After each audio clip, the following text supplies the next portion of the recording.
m'appelle Hélène et après 15 ans dans l'industrie, notamment chez Michelin et Petit Bateau, je suis la fondatrice de Fairplay, le concept store des articles de sport et loisirs sur Clermont-Ferrand, qui donne une deuxième chance à vos articles de sport et une deuxième vie à ses salariés en insertion professionnelle.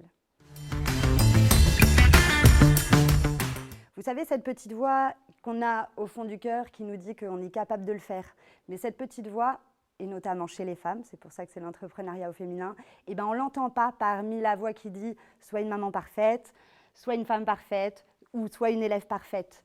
Et l'entrepreneuriat, c'est vraiment de faire grandir cette petite voix pour se réaliser.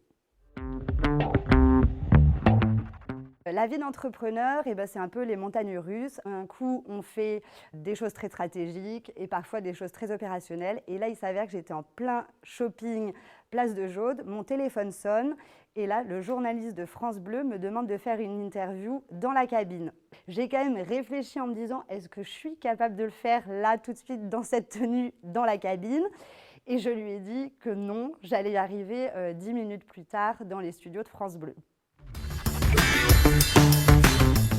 Donc pour se lancer dans l'entrepreneuriat, ce qui est important, c'est de bien se connaître et notamment avoir une bonne estime de soi.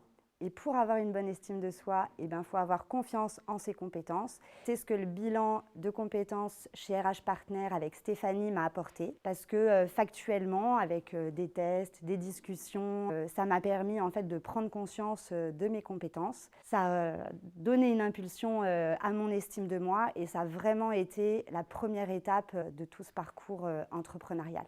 Merci.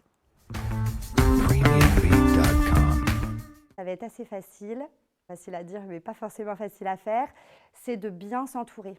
Vous savez, ces gens de votre famille qui pensent bien faire, mais en fait qui vont projeter leur peur sur vous. Je parle de votre papa qui s'inquiète que vous n'allez pas avoir forcément de salaire, de votre mari qui se dit c'est quoi ce risque qu'elle fait prendre à toute la famille. Eh ben, faut pas les écouter, ou en tout cas, faut s'entourer d'experts. Et ça va donner une confiance et ça va permettre aussi de voir si le projet est viable.